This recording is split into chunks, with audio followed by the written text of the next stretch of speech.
Hi. So I wanted to make a video and say hello to everyone. And I'm going to be knitting while I make my video. Excuse me, I'm going to be clearing my throat a lot. And I wanted to just say quickly, excuse me, that I have not made a video on the Mom series, The Misunderstanding of Multiplicity, since April. And I've pretty much let that channel just go. I've been very neglectful of that channel. But I do want to say, I want to thank everyone from 2007, everyone that I met on the Mom series, The Misunderstanding of Multiplicity, everyone that shared their experience, everyone that came together, talked about, discussed, and had free, open dialogue with no judgment there, and everyone that was encouraged to come out and share their unique experiences. I want to thank you all. I'm not shutting down the Mom series. I am reevaluating what content to put up. In doing so, I have decided that I would like to now start talking about the Illuminati, MK Ultra, the Paperclip Project, the Artichoke Project, Dr. Colin Ross, different models of treatment and thoughts about what multiplicity is and isn't, which I've always talked about on the Mom series, but there's some new theories that are based on science that the experts in the field are coming up with, and it's probably going to be in the new DSM. So I'm going to be talking about that out there, and it's going to have to do with adjustment and attachment disorders, more so. And what have I said from the beginning, from 2007? I said nothing has changed about this experience but the name in the DSM. What validates it, makes it a real condition to some, and to others just a category to put a code down and collect insurance or payment. In the DSM, the criteria has not changed. There will be added stuff and stuff taken away from it. There is a new committee that's been meeting already to try to do away with now, not do away with, but I'm saying it wrong, to lessen what DID is as far as disorder. It's going to be looking at a natural response to not adjusting to abandonment. It's going to look at adjustment and how we adjust our personality to fit in different situations. How we never, people that are experience their life as with more than one, or have ever been diagnosed MPD or DID or multiple personality or dissociative identity disorder or any of that stuff, how it's all going to be again on a continuum with a different name. And this is so that they can add in adjustment and attachment disorder, and trauma will be attached to it, but not just trauma. It's going to go all the way back to adjustment, how we adjust to things. So I'm going to be looking at that because it's very interesting. But I wanted to say also, for 10 years, I would get almost 500 letters a day where people ask me, "Hey, Maria, please talk about the Illuminati. Talk about programmed multiples. Talk about, could you address this and that?" Well, I touched on those subjects, but I felt like there were a lot of conspiracy theorists out there already going down a really stinky rabbit hole with that, so I didn't want to get too involved with the quote-unquote truthers out there and add my 2 cents, okay? Because there were people that were talking about celebrity made multiples, programmed multiples, MK Ultra multiples, Illuminati multiples, and CIA multiples, you name it. And that just wasn't my forte. It's like, okay, I know enough about it, studied it, researched it, heard all about it, listened to people's stories. If people ask me to talk about SRA, I'm sorry, I can't really address it. I can say what I've heard other people say, but I can't really address it. I don't have any experience with that. It's not my personal experience. But I will be discussing some of that now. Okay? Not that it's my experience, but that I've taken time to really review the content of my channel. And now that I feel like I really opened the door to dialogue. If those of you that subscribed will remember, I took down over 500 videos to make it more comfortable for some people in my family and some people that just needed a little break from too much information being out there. And I feel like it really diminished my voice, though, and lessened the traffic on my channel and made my channel very insignificant. And I don't feel good about that. So I'm always saying I will be back, and I don't have a popular, and I don't care if my opinion or my experience or what I'm saying in reviews is popular. When everybody was boycotting the movie Split because it didn't represent DID well, I was looking at, well, what can we glean from this that is actually empowering? Because the media is never going to get it right. They're always going to sensationalize, criminalize, demonize, and add a lot of myth and crazy to it, and perpetuate stigma. Okay? So I approach it like, let's not boycott and not allow it out there. Let's go look at it and see what we can find in there that we can use. So that was the last video I made in April. I do have another channel. It's called the Flower Species channel, and I'm inviting you all to come there because I will be doing knitting and crocheting and guitar, and I talk about political stuff there, and I will talk about spirituality stuff there. I'll do all of my posts about Prince Rogers Nelson, who I believe was murdered. It's not a conspiracy theory. It's an open investigation.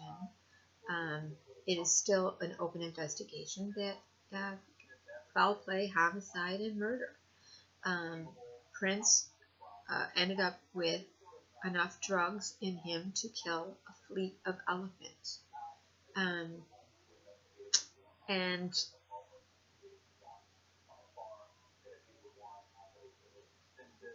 it's pretty much common sense that he didn't die naturally.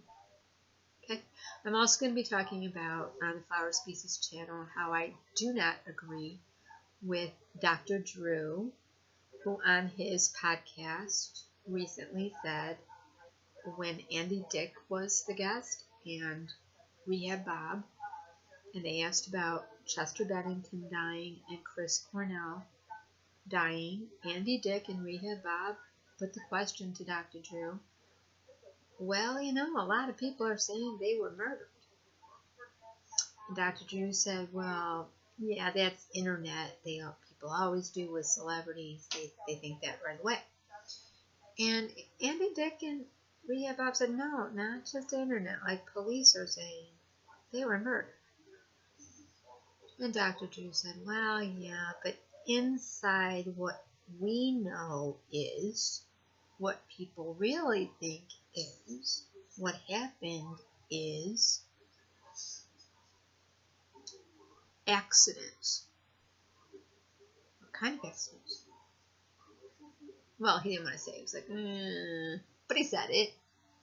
He's like, wow, autoerotic asphyxiation, accidents, they happen. I thought, really? Are you really going to go there?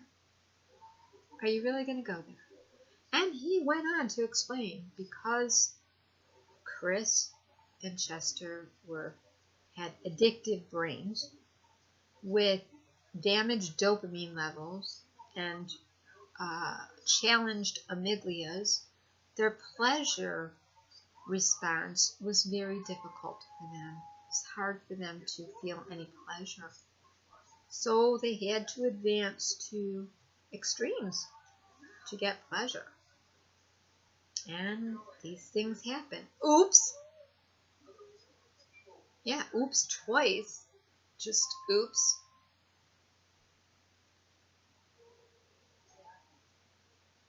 And so I'll say, if I was Chester Bennington's wife, Chris Cornell's wife, or their older children, I would be suing Dr. Drew. That's not slander, that's truth. You're going to float. People are going to complain about floating conspiracy theories out there, but you have an educated man whose specialty is addiction, who's just putting out there on his podcast, by the way, what insiders know is it was probably an accident, an autoerotic asphyxiation accident, and both of them just screwed it up royally. Please. So I'll be talking about that on the Flower Species channel, how I don't believe that. Do I believe that every celebrity that dies is killed by the Illuminati of the industry? No. No, I don't. But I most certainly do believe that Prince Rogers Nelson was killed. I most certainly believe that Chester Bennington had a lot to say, and Chris Cornell had a lot to say, and that there was a hand of the industry that went after them and killed them. I do believe that. If that makes me a conspiracy theorist, oh well. I'm in good company. Okay.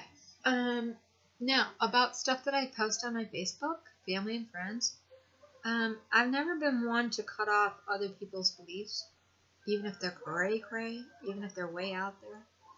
As you must know by now, if I've had a channel that talks about the media, the myths, the misunderstanding, the folklore, the legends, and the history of multiple personality disorder, what it is and what it isn't, how the media perpetuates the myths, I'm open to open dialogue about subjects that most people are fearful about talking about. Yeah, I'm open. So, I like to give place for everybody to dialogue openly without judgment. And talk about everything. Intuitiveness, psychicness, mystic, religion, spiritual beliefs, political thoughts, all the things that you're told, hey, don't bring that to the dinner table. You shouldn't talk about politics and religion. Shouldn't talk about what you really believe. Don't talk about family dynamics. Don't talk about what the elite is, the shadow government, or whatever, the deep state, whatever. I'm not that kind of truther. I won't go as far as Alex Jones will go. I won't go down that stinky hole. No, I won't. But I believe there's just enough truth in what a lot of these folks say, and I pay attention to detail. I'm incredibly honed to detail. And sometimes the detail can get in the way and be at the front burner of my brain all the time. But there are some details that I pay attention to that never leave my mind and definitely stay in my heart, that just don't sit well. So I will talk about those things, and I'll probably play some really bad guitar, and I'll probably have a hard time doing tutorials on the Flower Species channel, and my lighting will be poor and my sound might be a little off, but I'll be a little techie challenged, but I'll continue to make videos. I'll do some cooking videos, baking videos, Christmas crafts, that kind of stuff, fun stuff. Might tell some jokes. I might do some spoken poetry. But on the Mom series, yeah, I'm going to be looking at some new things coming down the line, some new modes of therapy and model and treatment models and thoughts about multiplicity that are coming forth soon. And I'll also be reviewing 2 more books soon. So I wanted to say hello to you all and welcome you back to the Mom Series, Misunderstanding of Multiplicity. I hope you're all doing well. Happy autumn. And a little disclaimer, I will be not using trigger warnings because it is my absolute belief that when we avoid triggers, we avoid life. And unless we embrace the triggers that we need to start taking the bad out of words. Okay? And that's going to be a whole separate video. Suffice to say, when you avoid something that triggers, you really close yourself off into a very isolated space where you're not living. You're not living fully. You're saying, I react, so I therefore cannot live. One quick example I could give you is I was recently at a blog where a gal was talking about her blog being a awareness about post-traumatic stress and DID. And she was inviting people to join for awareness and support.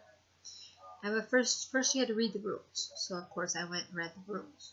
And it was about 3 pages worth of trigger warnings. Don't talk about food, weight, numbers, recipes, because she was eating disordered and recovering. Don't talk about politics because she didn't believe politics could. It just all made her too anxious. Don't talk about God because she was an SRA survivor. Don't talk about domestic abuse, violence, bad words, language, because it all triggered her. It went on and on and on and on. Pretty soon there was hardly nothing left you could talk about. And I wrote her back and I said, you do realize that you have made your blog be so narrow that there's nothing anybody can really, don't post a picture of this, don't post it. It just went on and on. Don't use curse words. I totally understand it, but there were like words that triggered, like don't use this, don't use that. One of these days I'm going to do a nice video on how the world is filled with triggers, and the only thing that's standing in our way of moving forward is if we keep letting those quote-unquote triggers trigger us. And how do you not do that? You desensitize yourself to it. You start not giving that stuff so much power, because the truth is, whatever you're being triggered supposedly by, you survived. The fact is, you're alive. It didn't kill you. It may have caused you pain, and thinking about it pains you, but you lived. It can't hurt you. It's in the past. Okay, from the past. So I will be doing a video about trigger warnings and post-traumatic stress. And I'll be talking a lot about memory stuff too, like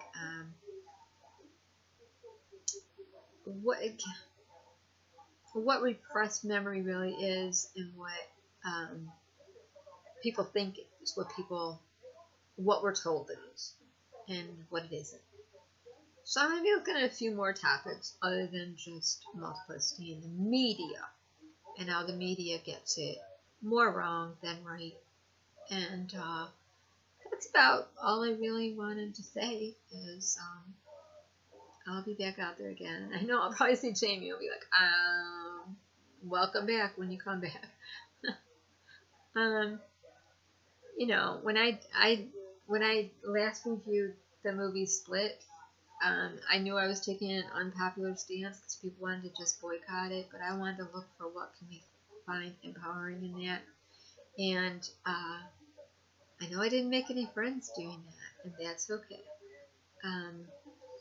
I believe in getting all the dirty little nasty secrets that people don't want to talk about, the politically incorrect things to talk about out there to discuss, because you don't know unless you know, and we're all scared of the unknown, and